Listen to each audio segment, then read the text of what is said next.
Assalamualaikum warahmatullahi wabarakatuh. Bertemu lagi dengan saya Ansururi dari channel Guru Ceria. Teman-teman guru Indonesia, video kali ini ingin mengulang kembali bahwa betul tidak ada KKM pada kurikulum Merdeka. Artinya KKM seperti kurikulum 13, tapi tetap ada kriteria ketercapaian tujuan pembelajaran. Apa kita sebut dengan KKTP atau yang lain ya.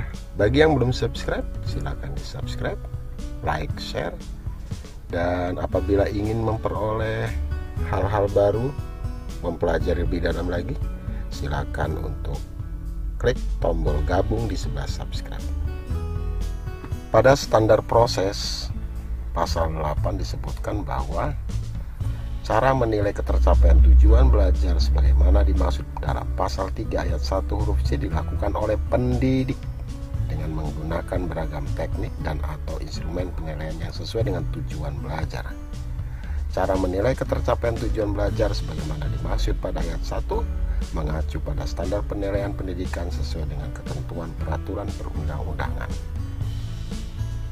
Bertolak dari pasal 8 inilah, maka kita sebagai guru harus mampu mengembangkan kriteria ketercapaian tujuan belajar.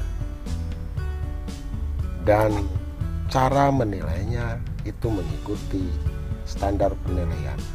Dalam hal ini saya menggunakan panduan pembelajaran dan asesmen.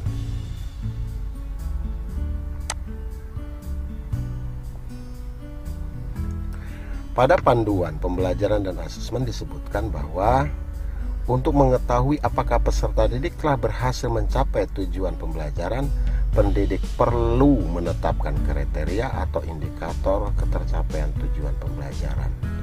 Jadi tetap saja pendidik harus menentukan kriteria ketercapaian tujuan pembelajaran. Apa rambu-rambunya? Kriteria ini dikembangkan saat pendidik merencanakan asesmen. Jadi pada saat merencanakan asesmen, pendidik sudah mengembangkan kriteria. Kemudian pada saat menyusun perencanaan pembelajaran baik dalam bentuk rencana pelaksanaan pembelajaran ataupun modul ajar. Kriteria ketercapaian ini juga menjadi salah satu pertimbangan dalam memilih atau membuat instrumen asesmen, karena belum tentu suatu asesmen sesuai dengan tujuan dan kriteria ketercapaian tujuan pembelajaran. Ada 3 pendekatan untuk ngecek atau mengembangkan kriteria. Pendekatan pertama menggunakan deskripsi kriteria, pendekatan kedua menggunakan rubrik, dan pendekatan 3 menggunakan skala atau interval nilai. Pada pendekatan pertama, deskripsi, sehingga apabila peserta didik tidak mencapai kriteria tersebut maka dianggap belum mencapai tujuan pembelajaran. Sementara pendekatan kedua menggunakan rubrik yang dapat mengidentifikasi sejauh mana peserta didik mencapai tujuan pembelajaran. Sementara pendekatan 3, skala atau interval nilai atau pendekatan lainnya sesuai dengan kebutuhan dan kesiapan pendidik dalam mengembangkannya. Mari kita lihat contoh yang pertama. Pada contoh deskripsi kriteria, pendidik menentukan kriteria seperti ini. Dalam tugas menulis laporan, pendidik menetapkan kriteria ketuntasan. Yang pertama, laporan peserta didik menunjukkan kemampuannya menulis teks eksplanasi, hasil pengamatan, dan pengalaman secara jelas. Laporan menjelaskan hubungan kausalitas yang logis disertai dengan argumen yang logis sehingga dapat meyakinkan pembaca. Jadi terdapat 4 kriteria. Yang pertama, laporan menunjukkan kemampuan penulisan, laporan menunjukkan hasil pengamatan, laporan menceritakan pengalaman, laporan menjelaskan hubungan kausalitas yang logis disertai dengan argumen yang logis sehingga dapat meyakinkan pembaca. Kemudian ukurannya ada 2, tidak memadai dan memadai. Nah, apa kriterianya? Laporan menunjukkan kemampuan penulisan secara runtut, ini jelas, ini logis. Kemudian di sini diukur tidak memadai dan memadai.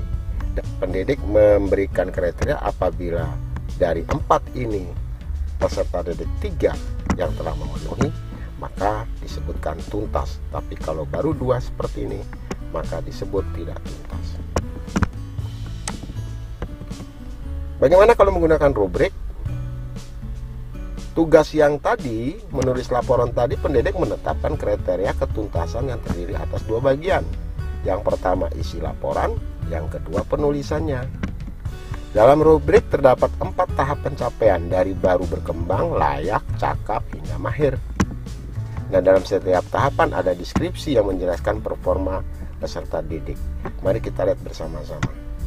Jadi ada 2, isi laporan, ada yang disebut baru berkembang, di sini belum mampu menulis teks. Ini mampu menulis teks, cakap mampu menulis teks, hasil pengamatan secara jelas, kalau ini secara jelas, laporan baru sebagian di layak, kalau ini sudah argumentasi yang layak, tapi kalau mahir ini semuanya sudah memenuhi. Ini baru dinilai dari isi laporan. Karena pendidik mengembangkan 2, yaitu isi laporan dan penulisan, maka dinilai juga bagaimana cara penulisannya, yaitu tanda baca dan huruf kapital. Di sini kalau baru berkembang belum menggunakan tanda baca dan huruf kapital, sebagian tanda baca dan huruf kapital, sebagian besar tanda baca dan huruf kapital. Kalau di sini semua tanda. Kesimpulan, peserta didik dianggap sudah mencapai tujuan pembelajaran jika kedua kriteria di atas mencapai minimal tahap cakap. Jadi kalau isi laporannya anak didik tersebut adalah cakap, demikian juga penulisannya cakap, maka disebutkan sudah tuntas. Menggunakan interval nilai, contohnya seperti ini. Jadi disarankan pendidik tidak menggunakan nilai yang mutlak 1, jadi harus menggunakan interval. Kita bagi 4, kalau nilainya 100, 0 sampai 40 belum mencapai, remedial di seluruh bagian, 41 sampai 65 belum mencapai, remedial di bagian yang diperlukan, 66 sampai 85 sudah mencapai ketuntasan, tidak perlu remedial, 86 sampai 100 sudah mencapai ketuntasan. Kalau dari rubrik juga sama, kita bisa bagi 4, ada 4 rubrik tadi, baru berkembang, kemudian layak, kemudian cakap, mahir, kita bagi-bagi sehingga masing-masing skala 4 pencapaian 1 sampai 4. Kalau dibikinkan contoh interval nilai seperti ini, apa yang dapat kita simpulkan? Kesimpulan pertama, pendidik harus menetapkan kriteria pencapaian tujuan pembelajaran. Yang kedua, menggunakan 3 pendekatan, bisa deskripsi kriteria, rubrik, atau interval nilai. Yang ketiga, hasil analisis remedial dan pengayaan. Jadi teman-teman guru, tetap kita menggunakan kriteria ketercapaian tujuan, namun kita yang akan mengembangkan sesuai kesiapan kita. Semoga bermanfaat. Selamat belajar. Assalamualaikum warahmatullahi wabarakatuh.